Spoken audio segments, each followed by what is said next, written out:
ನವರಾತ್ರಿ ಇರೋದ್ರಿಂದ ಮುಂದುವರೆದ ಭಾಗವಾಗಿ ಈರುಳ್ಳಿ ಬೆಳ್ಳುಳ್ಳಿ ಇಲ್ಲದೆ ಇರೋ ಅಂಥ ರೆಸಿಪಿನೇ ಶೇರ್ ಮಾಡ್ತಾ ಇದ್ದೀನಿ. Welcome back to my channel. ಒಂದು ಕಡಲೆಕಾಳು ಉಳಿಸ್ಲಿ, ಅದಕ್ಕೊಂದು ಸಬ್ಬಕ್ಕಿನ ಬಳಸಿ ಒಂದು ಮಸಾಲ ರೊಟ್ಟಿ ಮಾಡ್ತಾ ಇದ್ದೀನಿ. ನೀವು ನೋಡ್ತಿರ್ಬೋದು, ಅದು ನೋಡೋಕ್ಕೆ ಎಷ್ಟು ಚೆಂದ ಇದೆಯೋ, ರುಚಿ ಕೂಡ ಅಷ್ಟೇ ಚೆನ್ನಾಗಿದೆ. ತುಂಬ ಮೃದುವಾಗಿ ಬರುತ್ತೆ ರೊಟ್ಟಿ. ಖಂಡಿತ ಈ ರೆಸಿಪಿ ಟ್ರೈ ಮಾಡಿ. ಮೊದಲಿಗೆ ಇಲ್ಲಿ ನೆನೆಸಿರೋ ಅಂಥ 1 ಕಪ್ ಕಡಲೆಕಾಳನ್ನ ಕುಕ್ಕರ್ಗೆ ಸೇರಿಸಿ ಕಡಲೆಕಾಳು ಮುಳುಗೋ ಅಷ್ಟು ನೀರನ್ನ ಹಾಕಿ ರುಚಿಗೆ ತಕ್ಕಷ್ಟು ಉಪ್ಪನ್ನು ಸೇರಿಸಿ ಇದನ್ನು ಒಂದು 3 ರಿಂದ 4 ಪ್ರೆಷರು ಕೂಗಿಸ್ಕೊಳ್ತಾ ಇದ್ದೀನಿ. ಕಡಲೆಕಾಳು ಚೆನ್ನಾಗಿ ಬೇಯಬೇಕು. ನಂತರ ಕಡಲೆಕಾಳನ್ನ ಸೋಸ್ಕೊಳ್ತಾ ಇದ್ದೀನಿ. ನೀರನ್ನ ಸಪ್ರೇಟು, ಕಾಳನ್ನ ಸಪ್ರೇಟ್ ಮಾಡ್ಕೋಬೇಕು. ನೋಡಿ, ಕಡಲೆಕಾಳು ಚೆನ್ನಾಗಿ ಬೆಂದಿದೆ. ಆ ನೀರನ್ನ ಕೂಡ ವೇಸ್ಟ್ ಮಾಡೋದು ಬೇಡ, ರಸಮ್ ಕೂಡ ಮಾಡ್ಕೋಬೋದು ಆ ನೀರಿಂದ. ನಂತರ ಒಂದು ಬಾಣಲೆಗೆ 1-2 ಸ್ಪೂನ್ ಅಡುಗೆ ಎಣ್ಣೆ, ಸಾಸಿವೆ, ಉದ್ದಿನಬೇಳೆ ಹಾಕಿ ಚೆನ್ನಾಗಿ ಫ್ರೈ ಮಾಡ್ಕೊಳ್ತಾ ಇದ್ದೀನಿ. ನೀವು ನಮ್ಮ ಚಾನಲ್ ಫಸ್ಟ್ ಟೈಮ್ ನೋಡ್ತಾ ಇದ್ದರೆ ನಮ್ಮ ಚಾನಲ್ ಸಬ್ಸ್ಕ್ರೈಬ್ ಮಾಡ್ಕೊಳ್ಳಿ. ನಾನು ಹಾಕೋ ಎಲ್ಲ ರೆಸಿಪಿ ನೋಟಿಫಿಕೇಷನ್ ನಿಮಗೆ ತಲುಪುತ್ತೆ. ಈಗ ಸ್ವಲ್ಪ ಇಂಗು, ಇಲ್ಲಿ 3 ಹಸಿರು ಮೆಣಸಿನ್ಕಾಯಿ, 1/4 ಸ್ಪೂನಷ್ಟು ಜೀರಿಗೆ, 1 ಇಂಚಿನಷ್ಟು ಶುಂಠಿನ ಪೇಸ್ಟ್ ಮಾಡಿ ಸೇರಿಸ್ಕೊಳ್ತಾ ಇದ್ದೀನಿ. ಸ್ವಲ್ಪ ಕರಿಬೇವು. ಹಸಿರು ಮೆಣಸಿನ್ಕಾಯಿ ಹಸಿ ಸ್ಮೆಲ್ಲೆಲ್ಲ ಹೋಗಿ ಒಂದು ಒಳ್ಳೆ ಘಮ ಬರೋವರೆಗೂ ಫ್ರೈ ಮಾಡ್ಕೋಬೇಕು. ಹಾಗೆ ಡೈರೆಕ್ಟ್ ಕಟ್ ಮಾಡಿ ಹಾಕೋದಕ್ಕಿಂತ ಈ ರೀತಿ ಪೇಸ್ಟ್ ಮಾಡಿ ಹಾಕಿ ನೋಡಿ. ಈರುಳ್ಳಿ ಕೂಡ ಹಾಕಿರಲ್ಲ, ಒಳ್ಳೆ ಟೇಸ್ಟ್ ಕೊಡುತ್ತೆ ಕಡಲೆಕಾಳು ಉಳಿಸ್ಲಿಗೆ. ಇಲ್ಲಿ 1/4 ಸ್ಪೂನಷ್ಟು ಅರಿಶಿನ, ಸ್ವಲ್ಪ ಮೆಂತ್ಯ ಪೌಡರು, 1/3 ಸ್ಪೂನಷ್ಟು ಸಾಂಬಾರು ಪೌಡರ್ನ ಹಾಕ್ಕೊಳ್ತಾ ಇದ್ದೀನಿ. ರುಚಿಗೆ ತಕ್ಕಷ್ಟು ಉಪ್ಪು ಎಲ್ಲವನ್ನು ಹಾಕಿ ಚೆನ್ನಾಗಿ ಮಿಕ್ಸ್ ಮಾಡ್ಕೊಳ್ತಾ ಇದ್ದೀನಿ. 1 ನಿಮಿಷ ಈ ರೀತಿ ಫ್ರೈ ಮಾಡ್ಕೊಳ್ಳಿ ಸಾಕು.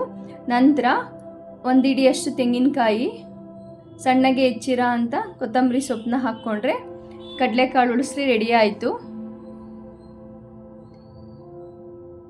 ನೀವು ದೇವಸ್ಥಾನದಲ್ಲೆಲ್ಲ ಏನು ತಿಂದಿರ್ತೀರಾ ಅದೇ ರುಚಿ ಇರುತ್ತೆ. ಲಿಡ್ನ ಕ್ಲೋಸ್ ಮಾಡಿ 1-2 ನಿಮಿಷ ಬೇಯಿಸ್ಕೊಳ್ಳಿ. ಕಡಲೆಕಾಳು ಉಪ್ಪು ಖಾರ ಮಸಾಲೆ ಎಲ್ಲ ಹಿಡಿದು ಒಳ್ಳೆ ಹದಕ್ಕೆ ರೆಡಿ ಆಗುತ್ತೆ. ನೀವು ನೋಡ್ತಿದ್ದೀರಾ ಎಷ್ಟು ಚೆನ್ನಾಗಿದೆ. ಖಂಡಿತ ಈ ರೀತಿ ಒಂದ್ಸಲ ಟ್ರೈ ಮಾಡಿ. ಈಗ ಇದಕ್ಕೊಂದು ಮಸಾಲೆ ರೊಟ್ಟಿ ಮಾಡ್ಕೊಳ್ಳೋಣ.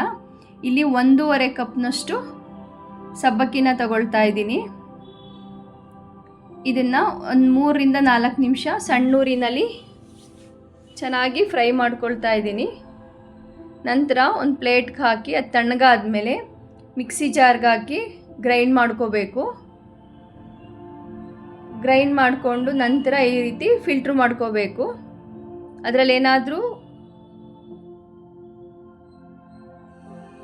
ಮಿಕ್ಸಿಗೆ ಗ್ರೈಂಡ್ ಮಾಡಬೇಕಾದ್ರೆ ಸಿಕ್ಕಿಲ್ಲ ಸಬ್ಬಕ್ಕಿ ಅಂದರೆ ಈ ರೀತಿ ಫಿಲ್ಟ್ರ್ ಮಾಡಿದಾಗ ನೋಡಿ ಈ ರೀತಿ ಹುಳಿ ಇತ್ತಲ್ಲ ಅದನ್ನು ತೆಗೆದುಬಿಡಬೇಕು.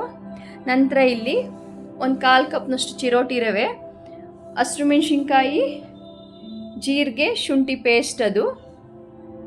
ನಂತರ 1 ಹಿಡಿಯಷ್ಟು ಕ್ಯಾರೆಟ್ನ ತುರಿದು ಸೇರಿಸ್ಕೊಳ್ತಾ ಇದ್ದೀನಿ. 1 ಹಿಡಿಯಷ್ಟು ಕೊತ್ತಂಬರಿ ಸೊಪ್ಪನ್ನ ಕೂಡ ಸಣ್ಣಗೆ ಹೆಚ್ಚಿ ಸೇರಿಸ್ಕೊಳ್ತಾ ಇದ್ದೀನಿ. ರುಚಿಗೆ ತಕ್ಕಷ್ಟು ಉಪ್ಪನ್ನು ಹಾಕಿ ಎಲ್ಲವನ್ನು ಚೆನ್ನಾಗಿ ಈ ರೀತಿ ಫಸ್ಟ್ ಮಿಕ್ಸ್ ಮಾಡ್ಕೊಳ್ಳಿ. ಇದಕ್ಕೆ ಚೆನ್ನಾಗಿ ನೀರು ಕುದಿಸಿ ಸೇರಿಸ್ಕೊಳ್ಳಿ, ಚೆನ್ನಾಗಿರುತ್ತೆ. ಇದನ್ನು ಒಂದೇ ಸಲ ಹಾಕ್ಕೋಬೇಡಿ, ಹಂತವಾಗಿ ಹಾಕ್ಕೊಳ್ಳಿ. ನನಗೆ ಇಲ್ಲಿ 1.25 ಕಪ್ನಷ್ಟು ನೀರು ಬೇಕಾಯಿತು. ಈ ರೀತಿ ಸ್ವಲ್ಪ ಹಾಕ್ಕೊಂಡು ಮಿಕ್ಸ್ ಮಾಡ್ತಾ ಬಂದರೆ ನಿಮಗೆ ಎಷ್ಟು ಹದಕ್ಕೆ ಬೇಕು ಗೊತ್ತಾಗುತ್ತೆ. ನಂತರ ಈ ರೀತಿ ಕೈಲಿ ಮಿಕ್ಸ್ ಮಾಡ್ಕೊಳ್ತಾ ನೀರನ್ನ ಮಿಕ್ಸ್ ಮಾಡ್ಕೊಳ್ಳಿ. ನಂಗೆ ಆಲ್ಮೋಸ್ಟ್ 1/4 ಕಪ್ನಷ್ಟು ನೀರು ಬೇಕಾಯಿತು. ಇದು ಚಪಾತಿ ಹಿಟ್ಟಿನದಕ್ಕಿಂತ ಸ್ವಲ್ಪ ಮೃದುವಾಗಿ ಕಲಿಸ್ಕೊಳ್ಳಿ. ಸ್ವಲ್ಪ ಎಣ್ಣೆ ಹಾಕಿ ಮಿಕ್ಸ್ ಮಾಡಿ ಇದನ್ನೊಂದು 10 ನಿಮಿಷ ನೆನೆಯಕ್ಕೆ ಬಿಟ್ಬಿಟ್ರೆ ಸಬ್ಬಕ್ಕಿ ಮತ್ತು ರವೆ ಒಂದು ಒಳ್ಳೆ ಅದಕ್ಕೆ ನೆಂದು ರೆಡಿ ಆಗುತ್ತೆ ಹಿಟ್ಟು. ನಂತರ ಒಂದು 10 ನಿಮಿಷ ಆದಮೇಲೆ ಇದನ್ನು ಹಿಟ್ಟಾಕಿ ಕೂಡ ಲಟ್ಟಿಸ್ಕೋಬೋದು, ಇಲ್ಲ ನೀವು ಈ ರೀತಿ ಕವರ್ ಮೇಲೆ ಕೂಡ ತಟ್ಕೋಬೋದು. ಆಮೇಲೆ ಈ ರೀತಿ ಒಂದು ಪಾತ್ರೆಯಲ್ಲಿ ಕಟ್ ಮಾಡಿ ಒಂದೊಳ್ಳೆ ಶೇಪಿಗೆ ತಂದ್ಕೋಬೋದು, ಇಲ್ಲ ಹಾಗೆ ಕೂಡ ಚೆನ್ನಾಗೇ ಬರುತ್ತೆ. ತವ ಚೆನ್ನಾಗಿ ಕಾದಿರಲಿ. ನೀವು ಸಾಮಾನ್ಯವಾಗಿ ಅಕ್ಕಿ ರೊಟ್ಟಿ, ಜೋಳದ ರೊಟ್ಟಿ, ರಾಗಿ ರೊಟ್ಟಿಯಿಂದ ಮಸಾಲ ರೊಟ್ಟಿ ಮಾಡಿರ್ತೀರ, ಈ ರೀತಿ ಸಬ್ಬಕ್ಕಿ ಮತ್ತು ರವೆನ ಬಳಸಿ ಒಂದು ಸಲ ಮಸಾಲ ರೊಟ್ಟಿ ಮಾಡಿ. ವಿಭಿನ್ನವಾಗಿರುತ್ತೆ, ರುಚಿ ಕೂಡ ತುಂಬ ಮೃದುವಾಗಿ ಬರುತ್ತೆ. ಎಲ್ಲವನ್ನು ನಾನು ಅದೇ ರೀತಿ ತಟ್ಟಿ ಈ ರೀತಿ ಶೇಪಿಗೆ ಕಟ್ ಮಾಡಿ ಬೇಯಿಸ್ಕೊಳ್ತಾ ಇದ್ದೀನಿ. ಆಲ್ಮೋಸ್ಟು 8ರಿಂದ 9 ರೊಟ್ಟಿ ಆಯಿತು. ಇಷ್ಟಕ್ಕೆ ನಿಮಗೆ ಯಾವ ಪ್ರಮಾಣದಲ್ಲಿ ಬೇಕು ಆ ಪ್ರಮಾಣದಲ್ಲಿ ಸಾಮಗ್ರಿಗಳನ್ನ ಹಾಕ್ಕೊಂಡು ಮಾಡ್ಕೊಳ್ಳಿ. ಇದಕ್ಕೆ ತೆಂಗಿನಕಾಯಿ ಚಟ್ನಿ ಕೂಡ ತುಂಬ ಚೆನ್ನಾಗಿರುತ್ತೆ. ಈಗ ಉಪವಾಸ ಇರೋರು ಈ ರೆಸಿಪಿ ಮಾಡಿಕೊಂಡಾಗ ಕಡಲೆಕಾಳು ಉಳಿಸ್ಲಿಯೊಂದಿಗೆ ತಿಂದರೆ ಪ್ರೋಟೀನ್ ಅಂಶನೂ ಸಿಗುತ್ತೆ ಮತ್ತು ಊಟ ಕೂಡ ಕಂಪ್ಲೀಟ್ ಆದಂಗೆ ಹೊಟ್ಟೆ ಫುಲ್ ಆಗುತ್ತೆ ಅಂದ್ಬಿಟ್ಟು ಈ ರೀತಿ 2 ಕಾಂಬಿನೇಷನ್ನ ನಾನು ಶೇರ್ ಮಾಡ್ತಾ ಇದ್ದೀನಿ. ನೋಡಿದ್ರಲ್ಲ ಎಷ್ಟು ಈಸಿ, ನೋಡೋಕ್ಕೂ ಎಷ್ಟು ಚೆಂದ ಇದೆ, ರುಚಿ ಕೂಡ ಅಷ್ಟೇ ಚೆನ್ನಾಗಿರುತ್ತೆ. ಖಂಡಿತ ಈ ರೆಸಿಪಿ ಟ್ರೈ ಮಾಡಿ, ನಮ್ಮ ಚಾನಲ್ ಸಬ್ಸ್ಕ್ರೈಬ್ ಮಾಡಿ, ಲೈಕ್ ಮಾಡಿ. ಮತ್ತೆ ಸಿಗುವ ನೆಕ್ಸ್ಟ್ ವಿಡಿಯೋದಲ್ಲಿ. ಬಾಯ್.